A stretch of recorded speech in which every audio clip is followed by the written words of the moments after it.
नमस्कार साथियों, स्वागत है आपका। हम जो हमारा पर्यावरण वाला जो चैप्टर है उसके अंदर पार्ट 3 के अंदर पार्ट 2 तक अपने पढ़ा था, वो अच्छे से समझ में आया होगा। आज अपन पढ़ रहे हैं पार्ट 3। अगर जिसने पार्ट फर्स्ट और पार्ट सेकंड नहीं देखा है तो वो सबसे पहले पार्ट फर्स्ट और सेकंड जाकर देखें, ठीक है। उसका लिंक मैं डिस्क्रिप्शन में डाल रहा हूँ। तो आज अपन पढ़ने वाले हैं 6 नंबर का पॉइंट, जो कि रेड पेन से पारितंत्र में ऊर्जा का प्रवाह 10% का नियम, ठीक है। ये हेडिंग डालो सबसे पहले बेटा। अब क्या होता है पारितंत्र में ऊर्जा का प्रवाह और ये 10% का नियम, तो आओ समझते हैं।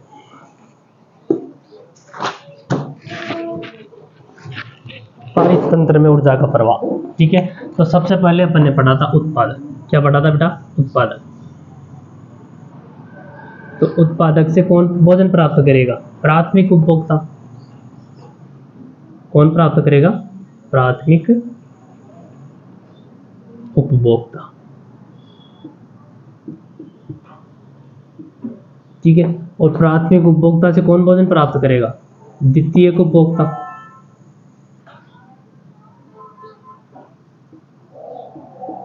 द्वितीय उपभोक्ता, ठीक है। और द्वितीय उपभोक्ता से कौन भोजन प्राप्त करेगा? तृतीय उपभोक्ता।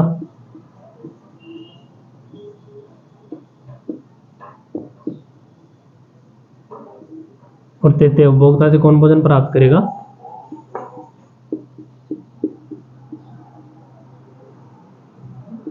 सर्वोच्च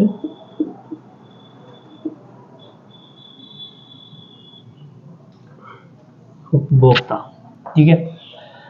अब बात आती है कि जो ऊर्जा का जो प्रवाह है और 10% नियम है वो क्या है, ठीक है। तो उत्पादक है, तो उत्पादक से जो अपनी ऊर्जा प्राप्ति के लिए यानी भोजन ग्रहण करेगा, तो कोई भी जीव होता है तो भोजन क्यों ग्रहण करता है? ऊर्जा प्राप्त करने के लिए, ठीक है। तो प्राथमिक उपभोक्ता किससे भोजन प्राप्त करेगा? उत्पादक से। यानी किसको भोजन बनाएगा? उत्पादक को, ठीक है। तो इस उत्पादक, ये प्राथमिक उपभोक्ता है। कौन? जो प्राथमिक उपभोक्ता है, इसको ओनली इसकी 10% यानी उत्पादक के पास अगर 100% ऊर्जा है, ठीक है, तो 100% की 10% ऊर्जा प्राथमिक उपभोक्ता को प्राप्त होती है, ठीक है। जैसे जैसे मैं मानूं कि इसके पास 1000 जूल क्या है? ऊर्जा है। किसके पास? उत्पादक यानी पेड़ पौधों के पास। अब ये 100 जूल उत्पादक के पास अगर ऊर्जा है तो इसके 90% जो ऊर्जा है, किसकी? जो उत्पादक की जो 90% ऊर्जा है वो इसके स्वयं के द्वारा क्या कर ली जाती है? उपयोग में ले ली जाती है, ठीक है। जैसे ये श्वसन की क्रिया करते हैं, ठीक है, भोजन निर्माण करते हैं, ठीक है, उत्सर्जन करते हैं, प्रकाश संश्लेषण एक्सेट्रा, ठीक है। ये जो सारी चीजें आती है तो इनके लिए किसकी जरूरत होती है? ऊर्जा की। तो ऊर्जा की जरूरत होती है, तो इसके पास अगर 1000 जो ऊर्जा है तो इसका 90%, कितना? इसका 90% यानी लगभग 900 जूल ऊर्जा उत्पादक के द्वारा क्या काम में आ जाती है। अब इसके पास कितनी ऊर्जा बची? 10%, ठीक है। तो ये 10% ऊर्जा, कितनी परसेंट? 10% ऊर्जा किसके पास जाएगी? प्राथमिक। अब मेरे को बताओ 1000 का 10%, 1000 का 10% कितना होता है? 100। तो यानी 1000 में से प्राथमिक उपभोक्ता को कितनी ऊर्जा प्राप्त होगी? Only 100 joule. कितने जूल? 100 जूल, ठीक है। अब ये 100 जूल में से वापस प्राथमिक उपभोक्ता क्या करेगा? 90% ऊर्जा का अपने यूज में लेगा और यहाँ से 10% ऊर्जा कहाँ पर किसको प्राप्त होगी? द्वितीय उपभोक्ता को, ठीक है। तो अब बताओ मेरे को 100 का 10%, 100 का 10%, तो 100 का 10% कितना होगा? 10। तो 10 जूल ऊर्जा किसको प्राप्त होगी? द्वितीय उपभोक्ता को, ठीक है। क्योंकि 100 का 10% ही प्राप्त हो रहा है, 90%, फिर ये द्वितीय उपभोक्ता क्या कर लेगा? अपने यूज में ले लेगा, ठीक है। अब ये 10% किसको प्राप्त होगा? तृतीय उपभोक्ता को। 10 का 10% कितना हुआ? 1 जूल। कितना हुआ? 1 जूल। अब इसमें से भी 1 जूल में से भी कितनी ऊर्जा? 90% इसके द्वारा तृतीय उपभोक्ता द्वारा यूज में आ जाएगी और इसको कितनी परसेंट? वही 10% ऊर्जा प्राप्त होगी, ठीक है। तो एक का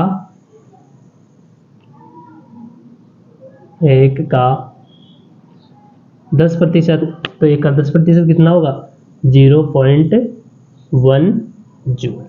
यानी अब बात आती है कि ऊर्जा जो है वो सबसे ज्यादा किसके पास है, उत्पादक के पास, ठीक है, और सबसे कम किसके पास है, सर्वोच्च उपभोक्ता के पास। तो कहने का मतलब अगर आहार श्रृंखला जितनी लंबी होगी, आहार श्रृंखला जितनी लंबी होगी, सर्वोच्च उपभोक्ता को उतनी कम ऊर्जा क्या होगी, प्राप्त होगी। क्या होगी, उतनी कम ऊर्जा प्राप्त होगी, ठीक है। तो यह जो एक पोषी स्तर है उससे दूसरे पोषी स्तर में जो ऊर्जा का जो प्रवाह होता है वो कितने प्रतिशत होता है, ओनली 10%। तो इसको अपन क्या बोलते हैं, 10% का नियम। क्या बोलते हैं, 10% का नियम, ठीक है। अब इसके अंदर लिखो, सबसे पहले लिखो पारितंत्र में ऊर्जा का प्रवाह, पारितंत्र में ऊर्जा का प्रवाह है,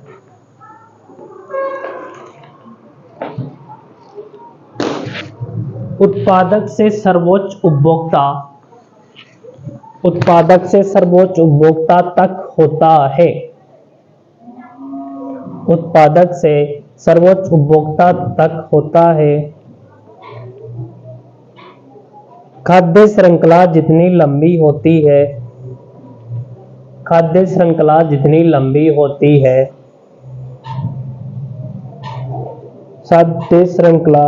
खाद्य श्रृंखला जितनी लंबी होती है, सर्वोच्च उपभोक्ता को उतनी ही कम ऊर्जा प्राप्त होती है, सर्वोच्च उपभोक्ता को उतनी ही कम ऊर्जा प्राप्त होती है, उतनी कम ऊर्जा प्राप्त होती है। क्योंकि एक खाद्य स्तर में, क्योंकि एक खाद्य स्तर से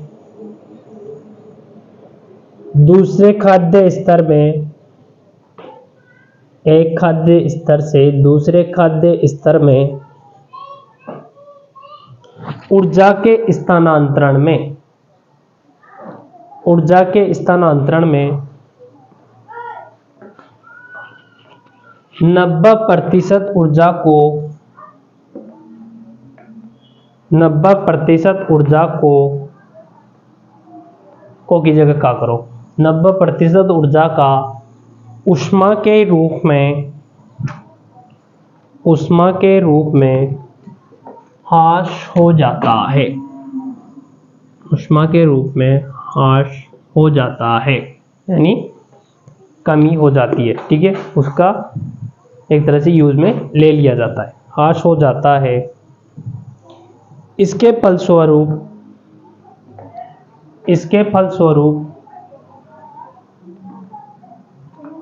उस पोषी स्तर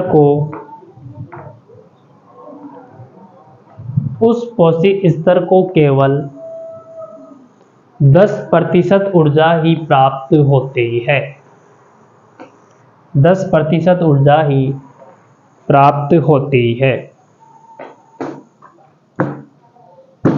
इसे 10% का नियम, इसे 10% का नियम कहते हैं। इस प्रकार खाद्य श्रृंखला,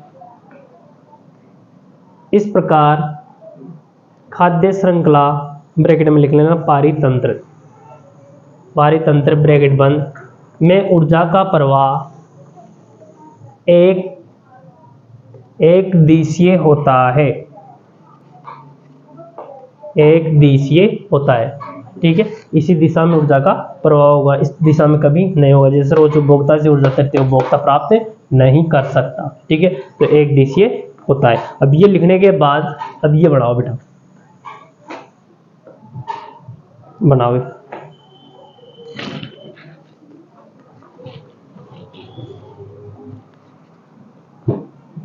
पेंसिल से बनाना है, ये भी चलो कोई दिक्कत नहीं, तुम तो पेन से बना लो, जैसे मैंने बना रखा है ना, ये तो ये इस प्रकार से तुम भी ब्लैक पेन से बना लेना, ये ब्लू पेन से लिख लेना, ताकि ये अलग अलग तुम्हारे उस समझ में आ जाए, ठीक है। लेकिन एग्जाम के अंदर नहीं करना है, क्योंकि एग्जाम के अंदर भी तुम डिजाइन करने लग जाओ ब्लैक पेन से, ब्लू पेन से, है ना, ऐसा वहाँ पे नहीं करना है। तो वहाँ पे तो कौन सा पेन यूज में लेना है, ब्लू पेन, ठीक है। ये चित्र अपने पास, पारितंत्र खाद्य श्रृंखला में ऊर्जा का प्रवाह। चित्र पारितंत्र ये बोल तो खाद्य श्रृंखला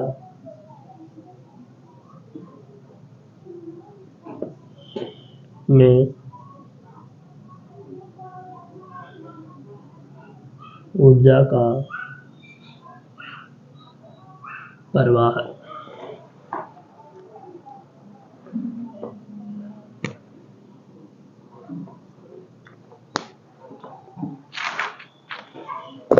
ये बनाने के बाद अब इसके नीचे अगर किसी ने नहीं बनाया है तो इस वीडियो को पॉज करके बना लिया करो, ठीक है, ताकि अपन आगे बढ़ सके ज़्यादा से ज़्यादा, ठीक है। अब इसके बाद में लाइन छोड़ो और नोट डाल के लिखो, एक चीज लिखो, उत्पादक भोजन निर्माण में,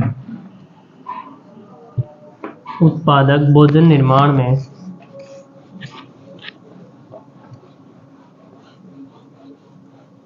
भोजन निर्माण के लिए, उत्पादक भोजन निर्माण के लिए सूर्य की 1% ऊर्जा, 1% ऊर्जा ही लेते हैं, 1% ऊर्जा ही लेते हैं। इसके बाद में अब 7 नंबर में हेडिंग डाल रही है, जैव आवर्धन या जैविक आवर्धन।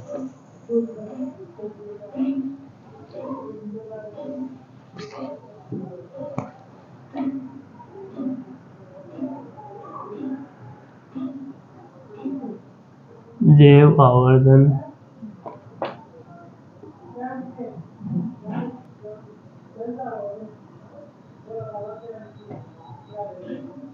जैविक आवर्धन, जैव आवर्धन बोल सकते हैं, जैविक आवर्धन भी बोल सकते हैं।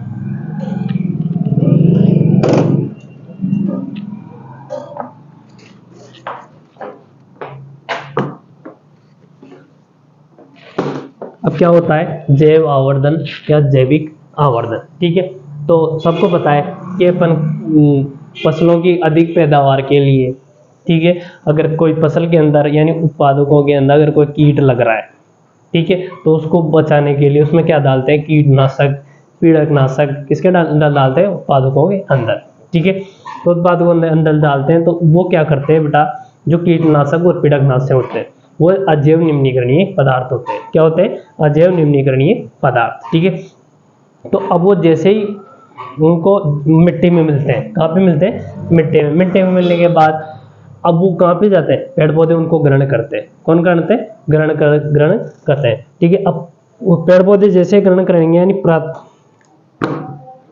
इधर देखो समझाओ तुम्हारे को, जैसे पेड़ मृदा में गए कीटनाशक, ठीक है, मृदा में जाने के बाद कौन ग्रहण करेगा इनको, उत्पादक। कौन ग्रहण करेगा, उत्पादक। अब उत्पादक से कौन प्राप्त करेगा, द्वितीय उपभोक्ता, सॉरी प्राथमिक उपभोक्ता। कौन प्राप्त करेगा, प्राथमिक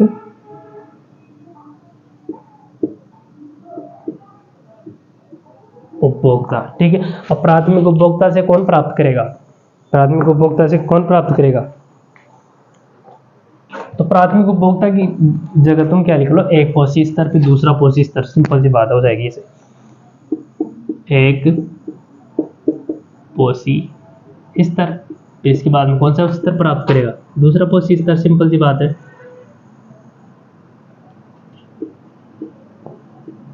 द्वितीय पोषी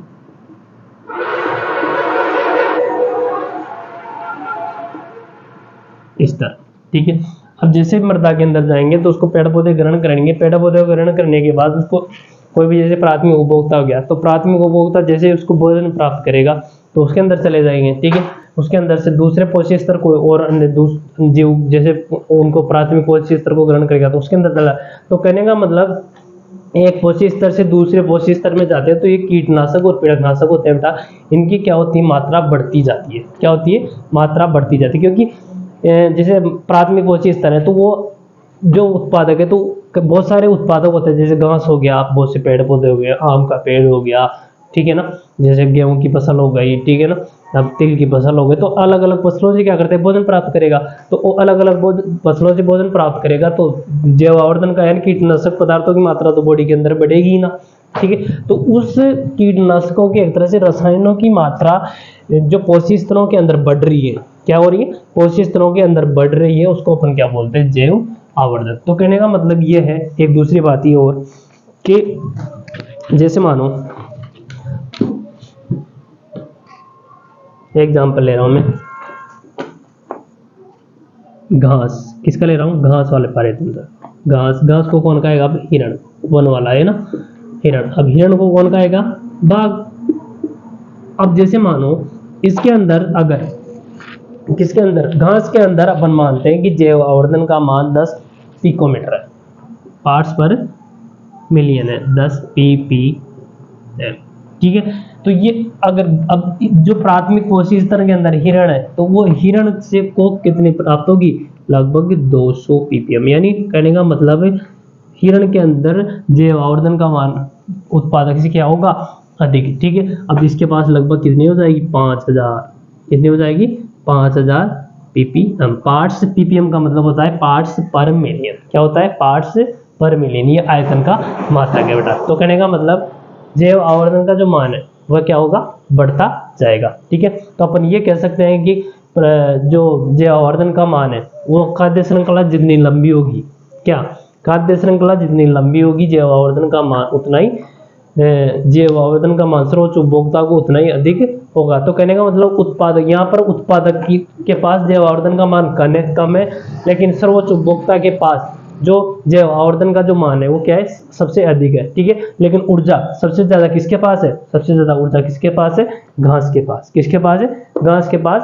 और जो ऊर्जा सबसे कम है उसके पास है सर्वोच्च उपभोक्ता के पास, ठीक है। ये इसका एक तरह से उल्टा है, ठीक है। तो सिंपल सी बात ये है कि जैव आवर्धन किसे कहते हैं कि विभिन्न पोषी स्तरों में जो कीटनाशक और पीड़कनाशक होते हैं उनकी जो वृद्धि होती है, उन रसायनों की जो वृद्धि होती रहती है उसको अपन क्या बोलते हैं बेटा, जैव आवर्धन, ठीक है।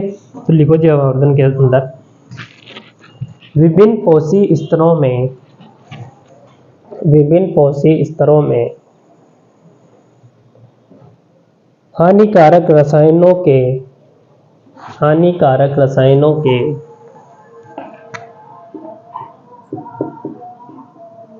हानिकारक रसायनों के सांद्रित होते रहने की प्रक्रिया, हानिकारक रसायनों के सांद्रित होते रहने की प्रक्रिया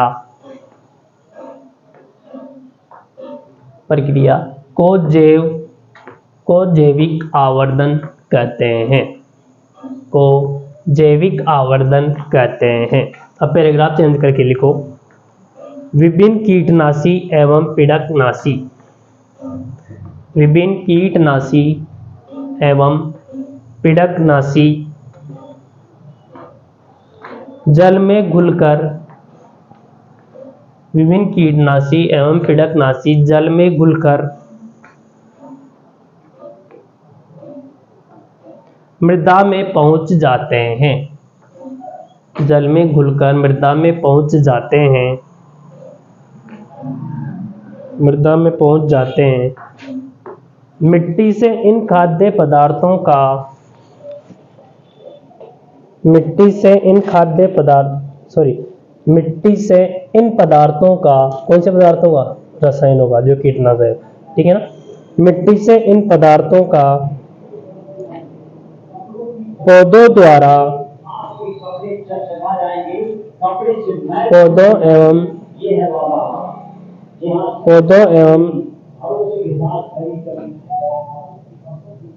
पौधों द्वारा जल एवं खनिजों के साथ साथ अवशोषण हो जाते हैं, अवशोषण हो जाते हैं। इस प्रकार एक पोषी स्तर से दूसरे पोषी स्तर में सांद्रित होते रहते हैं। एक पोषी स्तर से दूसरे पोषी स्तर में सांद्रित होते रहते हैं। इसके बाद में अब ये लिखो बेटा, ये लिखो, ये लिखने के बाद भी एग्जाम्पल लिखना इस प्रकार से, ये नहीं लिखना सांद्रित, लिखो ये।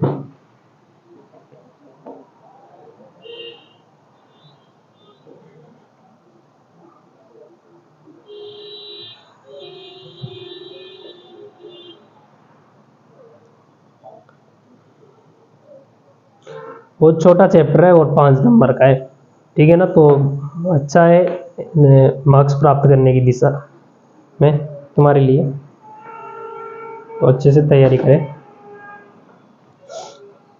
इसके बाद में अब लाइन छोड़ के और एरो लगा के लिखना है बेटा, नीले पेन से लिखना है। लिखो, विभिन्न पोषी स्तरों के जीवों पर, विभिन्न पोषी स्तरों के जीवों पर, विभिन्न पोषी स्तरों के जीवों पर जैव आवर्धन का प्रभाव, जैव आवर्धन का प्रभाव भिन्न भिन्न होता है। जैव आवर्धन का प्रभाव भिन्न भिन्न होता है। फिर से लाइन छोड़ के एरो लगा के लिखो, और ये जो अब एरो लगा के लिख रहे हो उसके इंपॉर्टेंट लगा लेना। लिखो बेटा इसमें, जैविक आवर्धन का सर्वाधिक प्रभाव,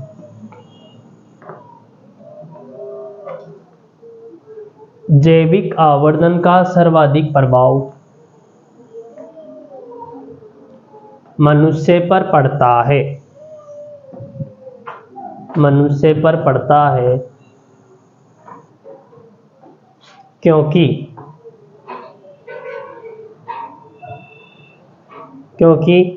मनुष्य ही प्रत्येक पोषी स्तर से, क्योंकि मनुष्य ही प्रत्येक पोषी स्तर से अपने लिए भोजन प्राप्त कर सकता है। प्रत्येक पोषी स्तर से अपने लिए भोजन प्राप्त कर सकता है।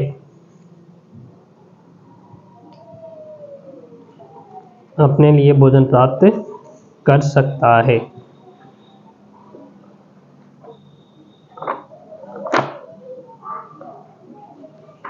अब इसके बाद में नीले वाले क्वेश्चन है बुक के पेज नंबर 292।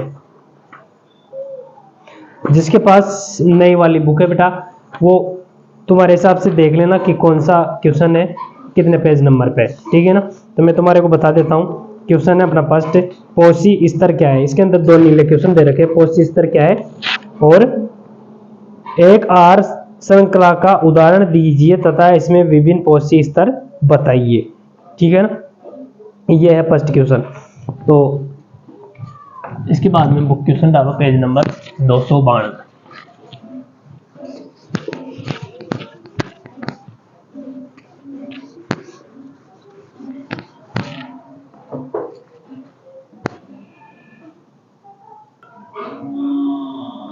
इसके बाद में बुक के क्वेश्चन है अपने पास पेज नंबर 292। जिसके पास नई वाली बुक है वो देख लेना बेटा, पेज नंबर उसके हिसाब से डाल लेना। तो फर्स्ट क्वेश्चन दे रखा अपने पास, पोषी स्तर क्या है, एक आहार श्रृंखला का उदाहरण दीजिए तथा इसमें विभिन्न पोषी स्तर भी बताइए, ठीक है। तो पोषी स्तर क्या है, तो पोषी स्तर लिखो आंसर, खाद्य श्रृंखला के प्रत्येक स्तर को, खाद्य श्रृंखला के प्रत्येक स्तर को पोषी स्तर कहते हैं। तो क्या पूछ रहा है, एक आहार श्रृंखला क्या देना है अपन को उदाहरण। तो एक आहार श्रृंखला का उदाहरण ये लिख लो, श्रृंखला का उदाहरण घास, हिरण और बाघ। और फिर क्या पूछ रहा है, विभिन्न पोषी स्तरों को बताइए। तो वो पोषी स्तर, घास कौन सा हो गया उत्पादक, और हिरण कौन सा हो गया प्राथमिक उपभोक्ता, और घास कौन सा हो गया स्रोत उपभोक्ता। तो लियो ये बनाओ, इसके नीचे करो ये पूरा। इसके बाद में अपने पास क्वेश्चन दे रखा है बेटा 2, यह पारितंत्र में अपमार्जकों की क्या भूमिका है।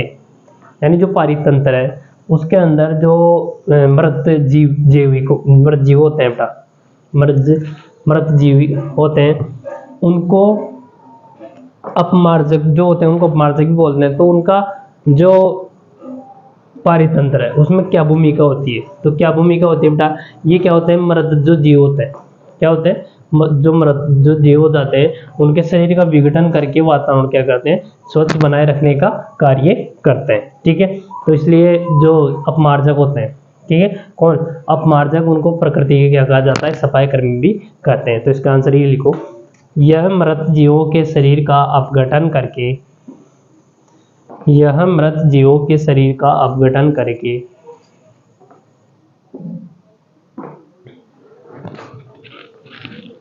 वातावरण को स्वच्छ बनाए रखते हैं, वातावरण को स्वच्छ बनाए रखते हैं, वातावरण को स्वच्छ बनाए रखते हैं।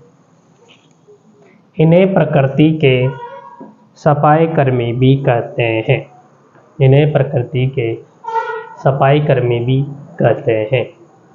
तो आज के लिए इतना ही, बाकी मिलते हैं नेक्स्ट क्लास में। Thank you so much, bye bye.